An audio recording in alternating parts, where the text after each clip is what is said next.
반갑습니다. 오늘은 신명기 2장 1절의 말씀, 이스라엘이 광야에서 보낸 해에 대해서 말씀드리겠습니다. 우리가 방향을 돌려 여호와께서 내게 명령하신 대로 홍해길로 광야에 들어가서 여러 날 동안 세일산을 두루 다녔더니 했습니다. 이제 신명기 전체적으로 보게 될 것 같으면은 이전에 하나님께서 우리에게 베풀어 주신 그 은혜를 되돌아보고 또 하나님이 우리에게 주신 율법을 기억하고 우리가 잘한 것을 기억하고 잘못한 것을 또 회개하여서 앞으로는 다시는 하나님의 말씀에 꼭 순종하는 사람이 되자라는 그러한 의미가 신명기에 담겨져 있는데, 오늘 2장에서는 그것의 일부로서 광야에서 보낸 해를 은혜로 기억하는 것에 대해서 말씀을 해주고 있습니다. 먼저 이스라엘 백성이 홍해길로 광야에 들어가 여러 날 동안 세일산을 두루 다녔다고 말씀하십니다.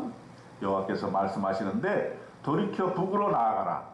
세일에 거주하는 자들은 동족 에서의 자손이 사는 지역이다. 그들이 이스라엘을 두려워하는데 그들과 절대로 다투지 말라고 하나님께서는 말씀하십니다. 왜냐하면 하나님께서 이미 세일산을 에서에게 기업으로 주셨기 때문입니다. 그래서 하나님은 명령하시기를 오히려 이스라엘은 돈을 주고 그들에게서 양식을 사서 먹고 돈으로 그들에게서 물을 사서 마시라, 이렇게 말씀을 하시는 것입니다.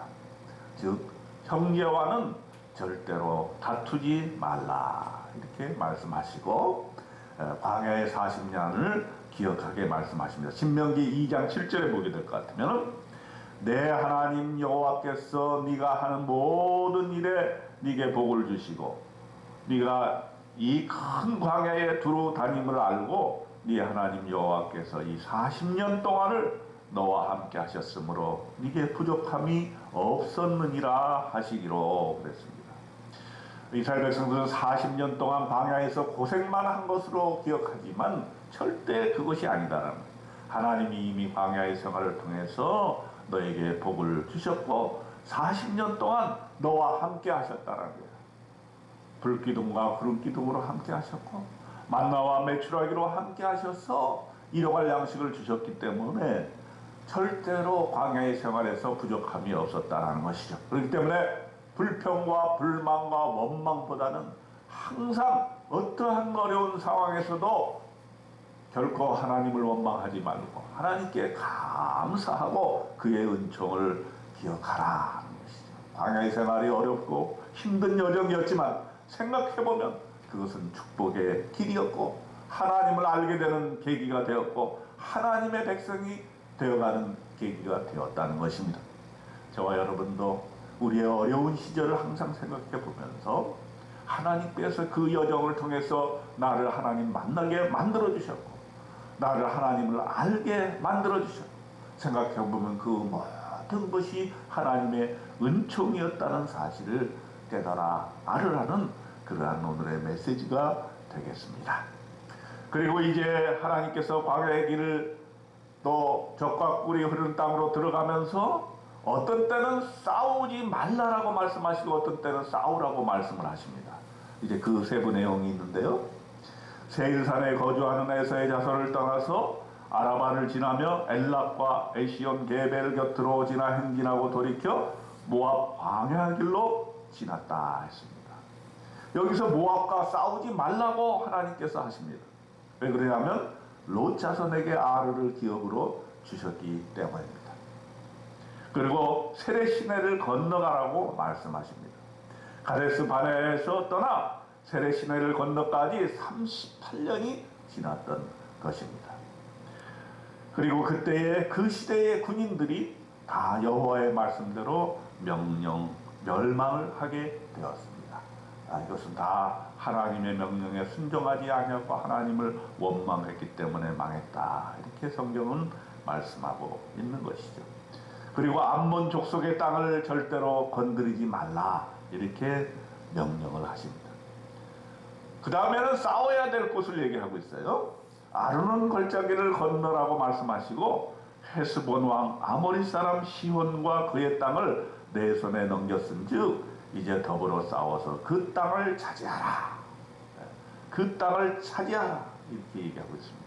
신명기 2장 25절에 보게 되면 오늘부터 내가 천하 만민이 너를 무서워하며 너를 두려워하게 하리니 그들이 너의 명성을 듣고 떨며 너로 말미암아 근심하리라 하셨느니라 했습니다.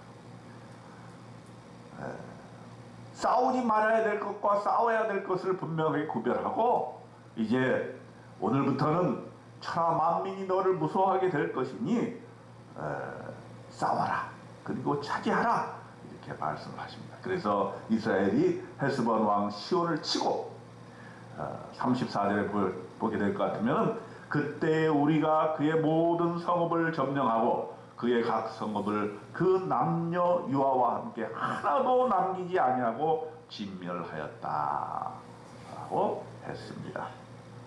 자, 이렇게 신명기 2장에서 여호와께서 광야의 길에서 어떻게 인도하시고 어떻게 싸움을 막으시고 싸움을 또 지시하시고 하는 내용들을 다 말씀해 주고 있습니다. 이러한 내용들은 과연 우리에게 어떠한 의미를 주는 것입니까? 우리에게 주는 메시지가 뭡니까? 첫째는 하나님께서는 광야의 삶을 통해서도 우리가 하는 모든 일에 복이 되셨다 하는 것을 기억해야 한다는 것입니다. 우리에게 부족함이 없었다는 것을 인정하고 감사하는 사람에게 약속의 땅이 주어지는 것입니다. 약속의 땅 목전에서 바로 이것을 기억나게 하고 명심하게 하고 절대로 다시는 하나님을 원망하지 말라고 하는 그러한 메시지를 지금 그 당시 백성들에게도 주고 오늘날 우리에게도 주고 있는 것입니다. 저와 여러분은 어떠한 광야의 길을 가더라도 불평, 불만, 원망하지 말고 하나님이 그 광야에서 먹여주시고 살펴주시고 인도하여 주신 그 하나님을 항상 감사한 마음을 기억하고 되뇌이고 그의 은총을 생각해야 될 줄로 믿습니다. 그리고 두 번째는 가나안을 정복할 때에 하나님이 전쟁을 허락하시면 전쟁을 하고 전쟁을 허락하지 아니하시면 전쟁을 하지 말라고 하는 것입니다. 하나님께서 허락할 때만 나아가라라고 하는 것이죠. 이를 통해서 이스라엘 백성은 하나씩 땅을 점령하게 되는 것입니다. 하나님의 말씀에 의지해서 그의 말씀에 순종해서 전쟁하게 될 때 우리는 우리의 앞에 축복된 길로 나아갈 수 있고 약속의 땅을 성취할 수 있게 된다 하는 것입니다. 그러므로 저와 여러분은 하나님의 은혜를 항상 감격하면서 앞으로 가는 길에 대해서 미래에 대해서 항상 하나님의 말씀에 귀를 열어 하나님이 허락하시는 길인가 하나님께서 허락하시지 않는 길인가 이것을 잘 살펴서 오직 하나님께서 허락하신 길만을 가는 저와 여러분 되시고 그렇게 함으로써 하나님께서 약속해 주신 축복의 땅을 쟁취하시고 축복의 땅을 저와 여러분 것으로 만드시는 놀라운 그러한 축복의 삶을 사시기를 축원드립니다. 아멘.